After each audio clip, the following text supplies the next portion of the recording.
Hello, I'm Robin. Welcome to Bookspin.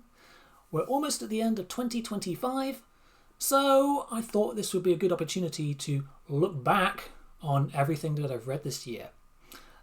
So that is a total of 53 books, most of which are sci-fi, although there's a few other things in other genres here and there, but it's mostly science fiction. And overall, it's been a really great year of reading for me. But yeah, let's take a look back on these books in the order that I read them, and I'm going to tier rank them. So get yourself nice and comfy, get yourself a nice cup of tea or whatever, and let us begin.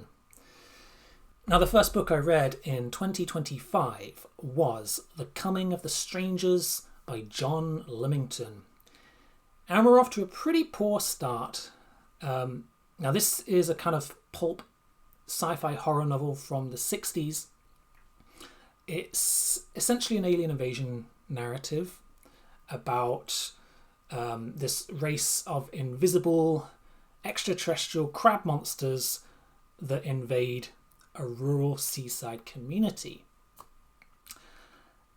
Which sounds like quite an exciting premise, right? But this story is very poorly written. The characters are annoying, and despite being an alien invasion, very little actually happens in the plot. It's incredibly slow-paced. Most of the story is just people arguing with each other when they're kind of stuck together in this house that they're taking shelter in. It almost feels like this story has been designed for a TV show with an incredibly low budget. So yeah, this is going to be a 1-star read for me. I don't think there'll be too many 1-star books here, but that's what we're starting off with.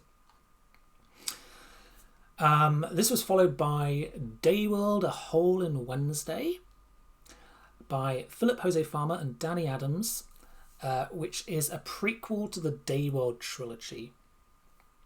Philip Jose Farmer started this book in the 1970s, and then his great-nephew, Danny Adams, completed the manuscript much later on. And what we have here is a kind of dystopian thriller in which people only live for one day a week in this world, right? They spend the rest of their time in suspended animation. The world building in this story is excellent. It's very suspenseful. And I think that Danny Adams is arguably a better thriller writer than Farmer was. I think he's very good at building tension. So this is a much more of a polished thriller than the original series. And thus, it's slightly different genre feel to the mainline Dayworld series. So I'm going to put this in 4 stars. Foundation and Empire by Isaac Asimov is the second book in the Foundation series, which is, of course, an absolute classic of science fiction. And I thought this was a step up from the first book. Asimov's writing style is still characteristically dry, but the introduction of the character of the mule adds some much needed freshness and intrigue into the story. And the mule is a real game changer in this series. He only gets introduced in the second half of this novel. But that second half of the novel, which was originally published as a novella, is, in my opinion, by far the most interesting episode in the whole Foundation series. So I'm going to put this in 4 stars. Let's say probably behind Dayworld: A Hole in Wednesday. Now, Shroud by Adrian Tchaikovsky is a first contact story that was released earlier this year. It's set on a kind of pitch black moon, which is orbiting a distant exoplanet, and we follow a pair of scientists who get stranded on this moon. It's a desperately hostile world that they find themselves in. And then they come into contact with this truly bizarre alien life form. This is a really gripping and atmospheric read. Also quite unsettling. I really enjoyed this, and I'm going to put this also in 4 stars, probably above this Daywell book. The Seven Wonders of the Ancient World by Bettany Hughes. So we're moving on to something a little bit different here. This is non-fiction. So this one I listened to via audiobook. It's quite an interesting look at the Seven Wonders. It's worth a read if you're interested in ancient history. Really goes into quite some depth about how the peoples of the ancient Near East lived. Some bits I found a little bit more interesting than others. For me, the most interesting part was about the pyramids of ancient Egypt. I'm gonna put this as a 3-star read. A Canticle for Leibowitz by Walter M. Miller is an absolute classic of 1950s post-apocalyptic fiction. And in this story, we follow a group of monks living in a monastery out in the desert long after the world has been destroyed by some kind of nuclear holocaust. And in this story, we follow themes of the tension between religion and science, and the preservation of knowledge, and the cyclical nature of human history. So it's quite an ambitious novel, but Miller pulls it off really well. It's a fantastic read. There's some really memorable characters and scenes. Sometimes the writing gets a bit bogged down in theological detail, but overall it's a classic for a reason. So I'm going to say 4 stars, I think. Not quite 5 stars, but where do I put it? I'm going to put it just above Shroud. Now, Dayworld by Philip Jose Farmer. This is the first proper book in the Dayworld series. By proper, I mean the original series published in his lifetime. Farmer wrote this book in the 80s, and I think this is the best Dayworld book overall. Not only is the world building and the central SF concept really fascinating, but I think this particular novel is a really compelling character study, because we've got a protagonist who fragments his personality into 7 different personas for each day of the week. So this is his way of breaking out of the Dayworld system. It's a really weird story. It's kind of quirky, but it's also unique and thought-provoking. So classic Philip Jose Farmer. When I reviewed this, I think I gave it 4.5 stars. So I'm gonna round it up to 5 stars. Let's move it up here. For my first 5-star category, let's move on to Destination Universe by A.E. Van Vogt. Now, this is an early 50s short story collection, which gave me a taster of Van Vogt's work. It's my first time to read this author. There are some decent stories in here, some really interesting plot devices, but there's nothing in here that really blew me away. I think my favourite story in this collection was called A Can of Paint, right? Which is a kind of bizarre survival mystery tale about a man who gets stranded on Venus and finds this really weird can of paint on the surface of the planet, and this becomes the impetus for a mystery that just gets weirder and weirder. Yeah, that's a good story. But there's nothing in this collection which I think is absolutely standout 5-star read. So I'm gonna say this is like a 3-star, maybe 3.5-star read, but I'm gonna put it above the Seven Wonders non-fiction book. The Age of Cats by Jonathan B. Lossos is a non-fiction book about cats. Would you believe it? And this is a kind of deep dive into things like the history of cat domestication, which I think is a really fascinating subject, and things like cat breeding, cat behavior, and all kinds of feline stuff. This is all really interesting if you're a cat lover like me. So I'm going to say I'm going to give it 4 stars, but towards the lower end. But I'm still going to put it above Asimov. The Fountains of Paradise by Arthur C. Clarke. So this is a kind of SF thriller. And it's about the development of a space elevator on Earth, set in the near future, I think, if I remember correctly. And it takes place on this tropical island on the Earth's equator or thereabouts, which is basically a fictionalized version of Sri Lanka.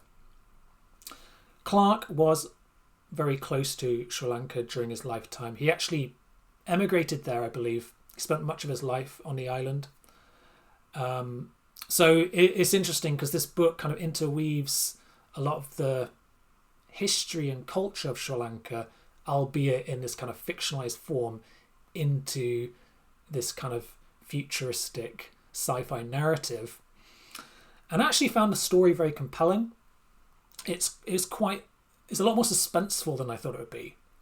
And it's got some really intriguing plot elements, which involve a link with the ancient past, a king of the ancient past on the island, and a conflict with modern day Buddhist monks. So there's some really interesting things going on with this story. So I would say it's a 4-star read, and I'm going to put it, let's put it in the middle here. Dayworld Rebel by Philip Jose Farmer is the sequel to Dayworld. An entertaining read. It lacks the unique and memorable structure that can be found in the first Dayworld novel. It's worth reading if you want to find out what happens next to the main character, because the first novel does kind of end on a cliffhanger, but I wouldn't say it's compulsory reading. It's kind of a 3.5-star read for me. I'm going to put it towards the low end of 4 stars. The Anomaly by Hervé Letellier. Okay, so this book, this was amazing, right? This is a stunning sci-fi mystery thriller and an absolute mind-bender of a novel. This was really good. Okay, so how would I describe this?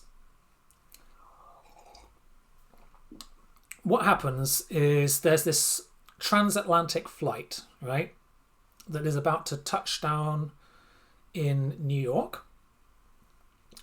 Just before the plane lands, it duplicates into 2 different timelines. So, i.e., 2 different planes emerge into 2 different periods of time, and they're a few months apart, but it's the same passengers, the same plane, and the same crew on each plane, if that makes any sense. And we follow what happens to all of these characters on board of this plane, who now all have doubles living a few months apart from each other. So it's quite a bizarre sort of concept. There's a really compelling mystery at its heart. The ideas are fascinating in this novel. But it's more than just a mind-bending concept. The characters are really well written. Each character is incredibly well portrayed and has got depth, even when only described in a few pages, right? I think this book has got it all. It's got all the ingredients for a sublime SF thriller. It's one of the best things I've read this year. So it's definitely going to go into the top band. I'm going to put it above Dayworld. Dayworld Breakup is the third book in the Dayworld trilogy, and it's quite an explosive finale. Quite a satisfying finish, but ultimately not quite as memorable as the other books, especially the first Dayworld book. And there were bits in the story which dragged quite a bit. I'm going to put it down here. Project Hail Mary by Andy Weir. I was a bit disappointed with this one, to be honest. This is one of those books which a lot of people love. It's a bit of a booktube darling, but it didn't really do it for me. I still enjoyed it. It's an entertaining story. It's a decent yarn. But I found the characters annoying. I found the writing style a little bit grating. The humour didn't really work for me that much. Maybe I was expecting too much because of all the hype. So I did enjoy it. I probably will still check out the film when it comes out, but it's nowhere near the level that I was hoping for from all the reviews that I heard. So I'm going to put this as a 3-star read, and I'm going to put it kind of in the middle here. Yeah. Now, The World Inside by Robert Silverberg is a kind of satirical dystopia on the theme of overpopulation, in which the great masses of humanity live cheek by jowl in these giant superstructures which are known as urban monads, I think. The writing quality is excellent in this novel, which I've come to expect from Silverberg now. And it's a really compelling and absorbing piece of fiction. The story structure is a little bit unusual. It's not necessarily the best thing I've read by Silverberg, but it's still really good. I'm going to put this as I think a high 4-star read. The Wall by Marlon Haushofer is a really intriguing novel. This is post-apocalyptic pastoral science fiction in which a woman gets stranded in the Austrian mountains, apparently the last person on Earth to survive after this strange apocalypse where no one really... Well, this woman doesn't really know what's happened, right? But pretty much everyone has died out. She is trapped behind this invisible wall in the mountains. This is her story of survival. It's very bleak. It's very slow-paced. And there's only one character in it, this woman. Although there are a few animals. So it's not what I would call an entertaining read or a pacey read. But it is a fascinating character study, and it is beautifully written in many places. So I do think it does deserve to be recommended. It's got some great literary merit. Where do I put it, though? I think I'm going to put it just behind The World Inside. Pilgrims by M.R. Leonard is an alien invasion story again. And in this story, we have a washed-out Latin teacher, a doomsday scenario, a Catholic priest, and religious aliens. Catholic aliens, no less. This was a really captivating story. I listened to this one via audiobook. The author sent me a copy of this audiobook, and I interviewed him earlier this year. And I can definitely recommend the audiobook. It has a full cast narration. And I really enjoyed the story. Very well written. I think it's going to be another 4-star one, high 4-star read. Actually, I'm going to put it just behind The World Inside.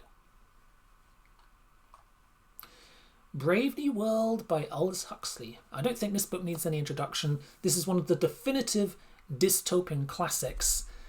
And this one was a reread for me after many years. And the scenario that it paints in this story is timeless, isn't it? It's a timeless, chilling, thought-provoking read. I must say, though, that I didn't find the plot or the characters themselves that interesting. And it's nowhere near as engaging as 1984, which it so often gets paired with.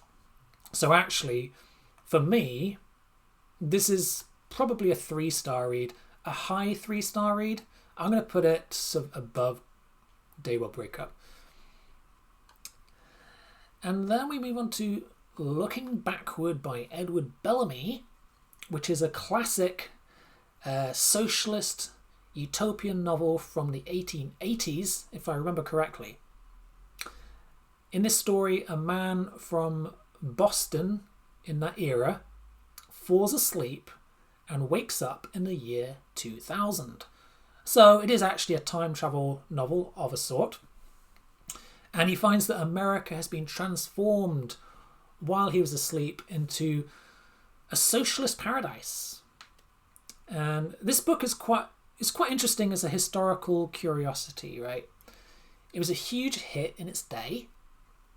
But as a work of fiction, it's basically a vehicle for Bellamy to express his ideas as a kind of socialist manifesto, right?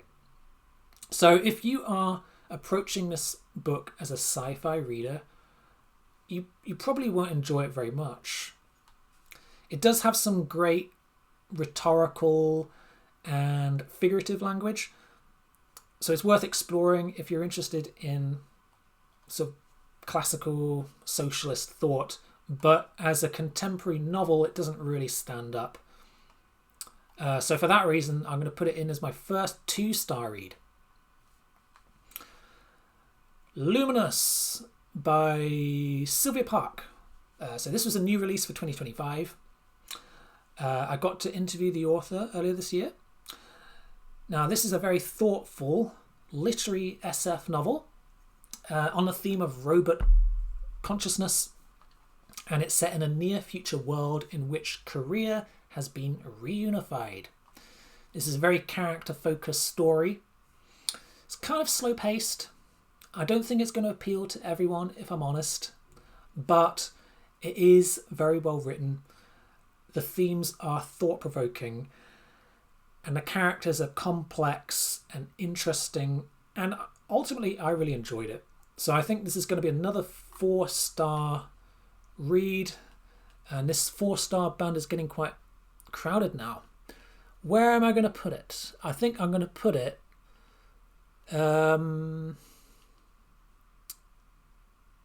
just above Shroud. Deconverted, A Journey from Religion to Reason by Seth Andrews. Now, I've listened to a few audiobooks by Seth Andrews now. This was the only one I hadn't read up until this point. And so he narrates all of his books, and he has a really warm and charming voice that's always a pleasure to listen to. So it's great to listen to his audiobooks. This one is a memoir in which he reflects on his experiences as a Christian radio host in his early adult life before losing his faith and going on to become a prominent atheist activist. So it's entertaining, it's funny, it's worth the read. Where does it go? It's I'm going to put it in a 3-star band, a high 3 stars. I'm going to put it just behind Brave New World. Other Worlds, Other Gods. This is a bang-up anthology on the theme of religion in science fiction. There's some really solid stories in here from authors like Arthur C. Clarke and Philip Jose Farmer and John Brunner. Most of these stories I enjoyed quite a lot. A handful were excellent. I don't think there was a dud in there that I can remember. So 4 stars. I'm going to put it just above The Fountains of Paradise. The High Crusade by Paul Anderson is an alien invasion tale that takes place in medieval England. Somehow the townspeople in this medieval village manage to overpower the aliens and take over their ship, and then they go on a kind of romp in outer space. Okay, so actually it turned into something like a space opera, a medieval space opera. This is a light-hearted tale. It's got some decent humour, some interesting plot twists, but the characters themselves are quite one-dimensional. And the ideas get a little bit stale after a while. It's an entertaining read overall, but not a book you should take too seriously. And I'm going to put it just above Project Hail Mary. Now, this book, The Kafar Project by Lee Baveen, was amazing. This is an extremely exciting sci-fi mystery thriller which introduces an observational time travel technology with religious themes, with atheistic themes. They're quite bold and provocative. It's a really enthralling read. The action is intense. The characters are well developed. And the concepts are mind-bending. I love this book. And this is one that definitely deserves more recognition, I think. 5 stars, no question. And at the minute, this book is in the lead. So this is followed by The Door into Summer by Robert Heinlein, which is a 1950s time travel novel. And it's about an inventor of automata who gets swindled by his partner. He loses everything, and he decides that his best course of action is to go into cryosleep for 30 years and wake up in the future. And apparently that's the best way of dealing with all of his life's problems. It's actually a very entertaining read. It's a very well-crafted story. This is the 3rd Heinlein book that I've read, and this is by far the most readable. It's trimmed of all of the endless pontificating that plagues others of his books, like The Moon is a Harsh Mistress and Stranger in a Strange Land. And this is a really gripping story. It's not perfect. I would say the main thing that lets it down is perhaps some of the dated language. There's quite a bit of sexism in here. One of the storylines involving a miner is quite icky. But still, it's entertaining. I'm going to put it in 4 stars. I'm going to put it down here above The Age of Cats. And then we move on to Roadside Picnic by Arkady and Boris Strugatsky. A classic Weird Zone novel that deals with the aftermath of a first contact scenario in which aliens leave behind areas of our planet that have been transformed into these bizarre no-go areas full of weird phenomena. Some amazing ideas in here. It's really intriguing and atmospheric, classic Russian science fiction. I'm going to put it in 4-star band. It's definitely going to go high up in the 4-star band. I'm going to put it just above the wall. The Politically Incorrect Guide to Science Fiction and Fantasy by DJ Butler. It is exactly what it says it is in the title. If you're dipping your toes into science fiction, this is not a bad introduction to the genre and many of the key authors to look out for. But it is a very short book. It never really goes into any depth for any of the authors or books that it discusses, and that made it a little bit frustrating for me to read. I didn't really learn anything new in this book, and what's more, the author's opinions, and he is pretty opinionated, get in the way a little bit to providing a really useful guide, in my opinion, which I guess is why they chose the title for this book. I think there are probably better guides out there. I'm going to put it down here.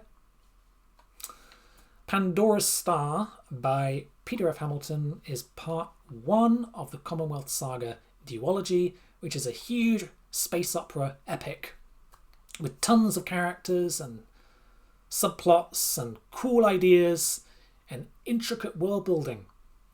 I did enjoy this, but it did take me a little while to really get into it for the story to get going. The sheer number of characters makes it a little bit unwieldy to start with, at least. But it does get more exciting as the plot progresses, and the payoff is amazing. So, 4 stars, but I'm going to put it at the top of the 4-star band. Where are we at? Permafrost. Okay, so Permafrost is a short post-apocalyptic time travel novel by Alistair Reynolds with a really fascinating premise. The time travel takes the form of a process which is known as time injection, which involves transferring consciousness from an individual in the present to someone in the past. It's a really interesting idea, I think. This is a pacey, really enjoyable thriller I can highly recommend. So this is definitely going in the top band, and I'm going to put it here. Okay. Judas Unchained by Peter F. Hamilton is part 2 of the Commonwealth Saga, and it's another 1,000-page epic. I think it's definitely the longest book I've read this year, and it's probably the longest sci-fi novel I've ever read. The great thing about this book is it continues everything that was excellent about Pandora's Star, but it takes away all of my reservations from the first book. I was thoroughly gripped throughout. There are so many fascinating twists and turns. It's an absolutely stunning novel with a very satisfying conclusion. Took me ages to get through, but I was never bored. And this is one of the best SF novels I've ever read. So there's no doubt it's going at the top here. Won't be here. So it is arguably the best thing I've read this year. However, for the minute, I'm going to save that spot for the Kafar Project. This is definitely, I would say, within the top... Well, it's within the top 5, perhaps the top 3. There we have it. Time Machine Tales by Paul J. Naheen is a non-fiction book that is basically one really deep dive into time travel. The theories behind it, the physics, the philosophical challenges that it poses, and also how these ideas have been explored through science fiction. Unfortunately, the way this book is written is extremely dry and kind of scholarly. And a lot of the scientific stuff went totally over my head. I was pretty interested in the literature discussions, but they only make up a part of the text. So this was actually quite a dull read overall. So I'm going to say... I'm going to put it in 2 stars, but at the top of the 2-star band for now. Now, City by Clifford Simak is a classic fix-up novel which explores the fate of humanity. Not just humanity, but all living beings on Earth over many eras into the future. And as humanity dwindles, the Earth gets inherited by intelligent, uplifted dogs, along with sentient robots. There are some really wild ideas in this story, and despite the epic scale of the novel and its post-apocalyptic themes, it maintains a cozy feel throughout. I really enjoyed City. Now, I can't just... this could be up here in 5 stars, or... Let's just give it 5 stars, shall we? Yeah, I'm going to put it down here. Yeah, 5 stars, 4.5 stars. It's an excellent read. We by Yevgeny Zamyatin. This book is very much in the same vein as Brave New World. It's one of the great 20th century dystopian classics. Having read both of these books this year, I can definitely see echoes of Huxley and Brave New World in this novel. Although, of course, We predates both Brave New World and 1984. I think I slightly preferred We to Brave New World. The ideas are fascinating and chilling. But again, it does suffer a little bit when being held up to 1984 and other more modern dystopian thrillers, because the characters just aren't that interesting. So this is going to be a 3-star read for me, but I'm going to put it at the top of the 3-star band. Second Foundation by Isaac Asimov is the conclusion to the Foundation trilogy. The storyline of the Mule is resolved, and we get a decent conclusion to the series with some great twists and reveals. But again, the prose does feel a little bit dated in its writing style. A lot of this is just a bunch of scientists talking to each other. So it's debatable how much this holds up for modern readers. I did enjoy it, but it didn't blow me away. So I'm going to put it in the 3-star band around about here. The Green Millennium by Fritz Leiber. This was a wild ride of a novel. It's set in a kind of proto-cyberpunk world. It was written in the 50s, so that's why I say proto-cyberpunk. It's a really weird and wonderful tale, right? It's about a man who discovers a mysterious green cat in his apartment. And this cat has really marvelous and otherworldly properties. But he quickly loses the cat, and most of this story is about his mission to reclaim this animal. And along the way, he meets all kinds of eccentrics. It's a really kind of bonkers adventure, but it's very entertaining. I'm going to put it in 4 stars, and I'm going to put it. I'm going to put it here. Professor Dahl's Head by Alexander Belyayev down here. So this is a classic of Russian sci-fi horror. It's about a mad scientist who is experimenting with reviving disembodied human heads. This is disturbing, it's thrilling, and it's full of social commentary. I really enjoyed it. It's got some echoes of H.G. Wells. I'm going to put it high up. I'm going to put it I gave this 4.5 stars when I reviewed it. So I'm going to put in the 5-star band below City. Now, The Furies by Keith Roberts is a post-apocalyptic survival tale in the tradition of John Wyndham and John Christopher, in which swarms of giant extraterrestrial wasps invade England and proceed to terraform the land into a vast network of gigantic wasps' nests. And they kill off humanity, or at least most of humanity. And among those who left behind, who are not just fighting to survive, they get enslaved to work for the wasps in their colonies. So it's a great sci-fi horror concept. It's an interesting story, but I think it is let down a little bit by some uneven pacing and parts of the story which drag.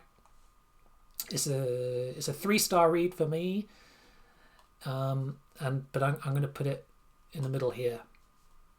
Now, The Rats by James Herbert is a classic 70s creature feature horror about an invasion of mutated killer rats that infest East London and the chaos and carnage that ensues.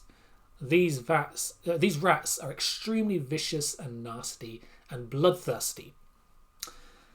This book has got an interesting narrative structure. The plot is gripping and it's ridden with social commentary.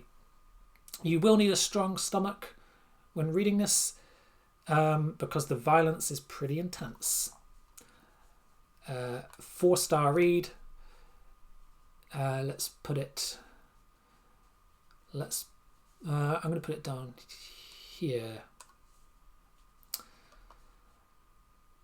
Now, The Cats by Nick Sharman is basically a knockoff of The Rats.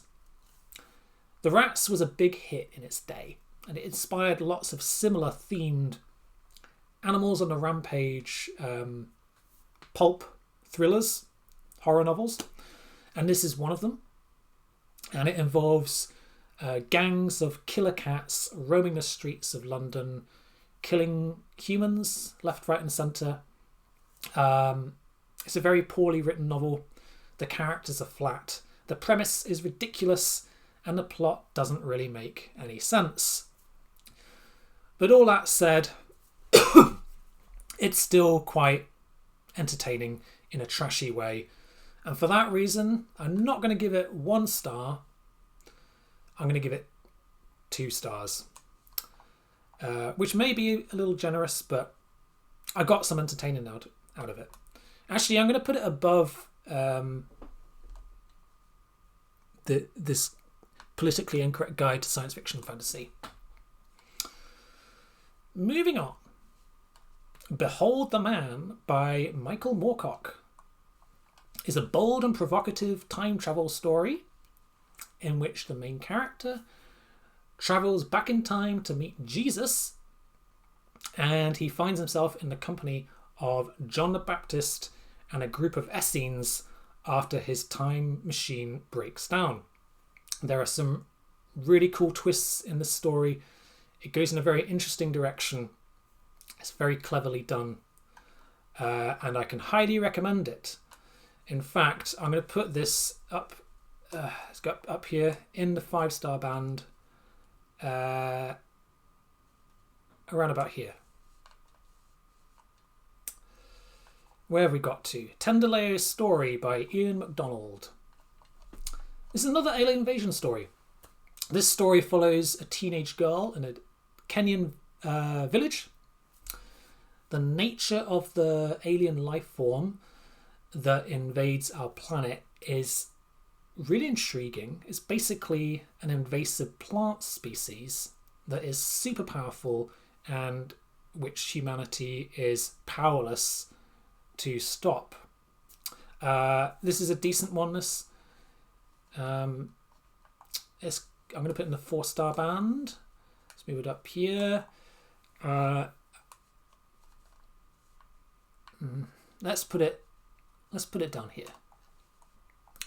The Dagger and Vichy by Alistair Reynolds is a new novella that only got published quite recently, earlier this year. It's set in a far future France that has regressed to a medieval-like state. And in this story, we follow a band of travelling stage actors who come into contact with a strange, a mysterious piece of ancient technology. And it's a really excellent and engaging story. As you would expect with Alistair Reynolds, I've never been disappointed by anything I've read by him. Definitely recommend this one. I'm going to put it in the top band. 4.5 stars, rounded up to 5. I'm going to put it just behind City. The Hobbit by J.R.R. Tolkien. So this book I read aloud to my daughter for her bedtime reading. Now, I don't usually discuss the books that I read with her on this channel, i.e. children's books. They don't really fit into what this channel is about, but I do think I need to make an exception for this book, which is, of course, an absolute fantasy classic. Of course, it doesn't really need any introduction. This was my first time reading The Hobbit. I have read The Lord of the Rings years back, but The Hobbit was a delight to read. 5-star read, no question. And I'm going to put it... I'm going to put it... Yeah, I'm going to put it here. Yeah. Okay, so... moving on. The Alley God by Philip Jose Farmer is a trio of sci-fi novellas that were originally published in the 1950s. A bit of a mixed bag, this one. 2 of the stories were a bit of a letdown. One of the stories I did like. This story was called The Alley Man, and it's about the last Neanderthal on Earth, or at least a man who claims to be the last living Neanderthal, who lives in squalor in the back streets of a modern American city. And he becomes the subject of a kind of anthropological field study. It's a really fascinating character study. And it's kind of left open-ended as to whether he's the real deal or just living under a delusion. So that was a good story. The other 2 were kind of forgettable. Overall, this is a 3-star read. Let's put it here. The Word for World is Forest by Ursula K. Le Guin. So this is a Hainish cycle novel in which human colonists settle a planet whose landmass is entirely covered in trees, which the humans duly proceed to exploit, deforest, and enslave the native sentient species. And the narrative switches between the human viewpoint and the native point of view. So obviously we've got themes of exploitation going on here, imperialism, environmentalism. Now, Le Guin is a consistently talented writer, and this certainly delivers, but it's not quite as impactful as some of her other works, I think. Some of the other things that I've written, that she's written. So I'm going to put that in the 4-star band, but a bit further down. I'm going to put it here. The Tusks of Extinction by Ray Naylor is a very thought-provoking story with the resurrection of the mammoth as its key idea. In this story, the consciousness of a woman who is an expert in elephant behavior, gets implanted into one of these resurrected mammoths, which is quite a wild concept, right? But the way this story is delivered, it's very thoughtful and introspective in its tone rather than thrilling or mind-bending. So it's an enjoyable read on the whole, but it is a bit of a slow burn. It's not even a long story. This is a novella-length story, but the quality of writing is very high. So it does have literary merit, and I'm going to put it around about here. Terrible Worlds Revolutions by Adrian Tchaikovsky is a 3-novella collection.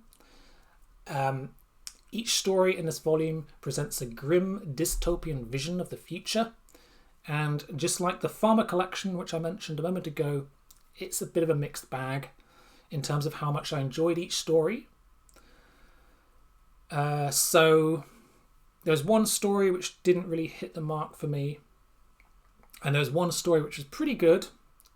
I would say a 2-star story and a 3-star story. But then the thing which I really recall about this volume is the final story, which was an amazing 5-star read. And it's called Ogres. And it's another example of a vision of the future in which humanity has regressed into a feudal state. Living under the yoke of a class of genetically engineered, enhanced overlords. And it's written in a really creative way. So this story alone was enthralling and elevates this collection to something special. So I think I'm going to have to put it in the 4-star band, somewhere in the middle. Let's put it here. Catface by Clifford Simak. This is a highly entertaining and inventive time travel tale about a man and his dog who discover a time portal, basically, in the orchard of his farm. And this provides a link with the primeval past. This is another classic Simak story with a cosy small town feel, which was an absolute blast to read. And you know what? I think I enjoyed this one even more than City. So it's going to have to go up here somewhere. I'm going to put it... I'm actually going to put it just above The Hobbit. Slow Gods by Claire North. This is a recent release. It only came out in November of this year. It's a character-focused space opera with some really interesting themes, some beautiful writing, and sharp social commentary. This is a book that I'll talk about a bit more in my next wrap-up video. I'm going to give it 4 stars, and I'm going to put it around about here. The Space Cat by Nnedi Okorafor. A bit of an unusual one, this. Is actually one of my daughter's books, again. And this one is a middle grade graphic novel. Not something that I would usually discuss on this channel. But it is science fiction. And Nnedi Okorafor is a respected SF author in her own right. I actually read this book in one sitting on Christmas Day. It's a really charming tale about a remarkable cat who is fighting an alien invasion in Nigeria, with some very beautiful artwork and endearing characters. So let's put it up here somewhere. Let's put it here.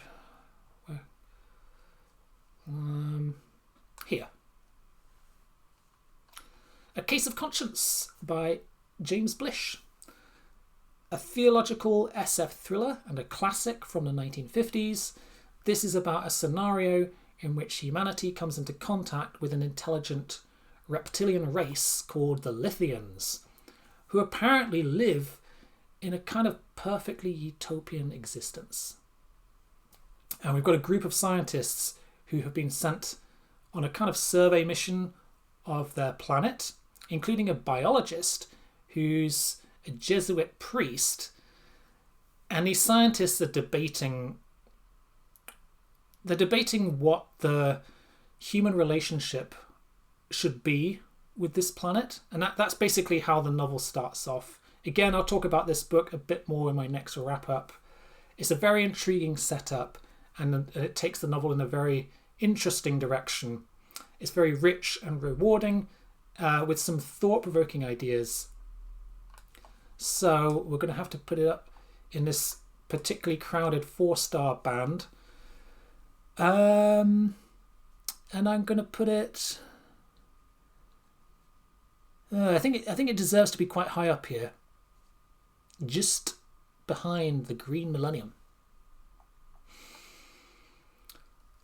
Right, we have now reached a point in the list where I've categorized everything that I've read completely this year. The last 2 books in this list are in progress. So Who Goes There by John W. Campbell. I've not finished this book yet. It's a short story collection which opens up with Who Goes There, which is the novella that was adapted into the movie The Thing. And this novella was very disappointing for me. Now, I really liked The Thing, the film, but the source material I thought was very poorly written. The characters were flat. The prose was extremely dull and clumsy. And that put me off finishing the collection for some time. But I finally picked it up again because I wanted to finish this book before the year is up. I've still got a few stories left to go. They're not all quite as disappointing as the first story, thank God. But I've not read anything yet which really stands out as an amazing story. So this will probably end up as a 2-star read for me, depending on how the last few stories hold up. But for now, it goes in the in progress category. And finally, that leaves me with The Rediscovery of Man by Cordwainer Smith, which is the basis of my ongoing reading project, which I'm gradually making my way through. And at the time of recording, I have read and reviewed 19 of the stories in this collection, with 14 left to go. This collection contains all of Cordwainer Smith's short stories. And Cordwainer Smith is one of my favourite science fiction authors. I think he is the master of weird and wonderful short stories and world building. And I'm really enjoying going through all of these stories, discussing them all. Most of these stories are set in a bizarre future history called The Instrumentality of Mankind. And there are some absolute bangers in here. So I can't rate this collection overall until I've finished it, but it's almost certainly going to be in the 5-star band. That's for sure. But for now, it goes in here. And that's it. That completes the list. So we're almost an hour into recording. If you've made it this far, thank you for watching. And yeah, I'll see you again soon for some more science fiction content.